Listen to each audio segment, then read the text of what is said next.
կրթության գիտության նախարարություն,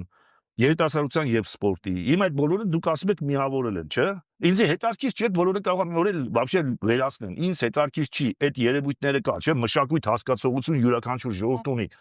Ես խոսեմ այդ մասին, թե Նիկոլե կարող մի օր էլի ասի մշակույթ տես բան չկա, դա հորինված բան է։ Իմիջիալոց արժեքները իրանք հենց հորինված են մարդու կողմից։ Եթե մարդու գիտակցությունը չգար, բախեն ասում homo sapiens։ Երբ մարդը սկսավ, այստեղ ձեր մոտ էլի եմ ասել, երբ մարդը սկսավ հասկանալ, գիտակցել, ասենք արժեքը ինչ է, ենթենք ընկերասեր, ազնիվ է, անկաշառ կամ սկզբունքային է, երբ որ նա սկսեց գիտակցել, ինքը դառավ մարդ։ Իսկ մինչև այդ կենթանի էր ինքը, պրոստը մարդու դեմքով կենթանի էր։ Հիմա սա ինչի համար եմ ասում։ Օրինակ մշակույթի նախարարությունը,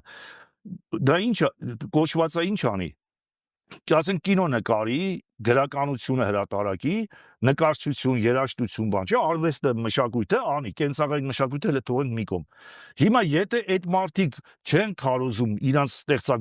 մշակութային քաղաքականություն չեն վարում, որ ժողովրդերի համար պետությունները կոչված են ստեղծվելու, որպեսզի ապահովեն ազատություն, հավասարություն, եղբայրություն արժեքները, քանի որ այդ իրեք արժեքները բերում է ժողովրդի մոտ արդարության զգացումը գլխավոր պայմաններից մեկն է երջանկության վայելքի, երջանկության զգացողության։ Հիմա, այսինքն ուզեմ ասեմ, եթե դուք մշակույթի մեջից հանում եք արժեքները, այդ մշակույթը вообще ինչի մարագործություն ունի։ Պետք է նստի քարոզի բան, ասենք եկալի հարկ մուծողի վրա կինո հանի,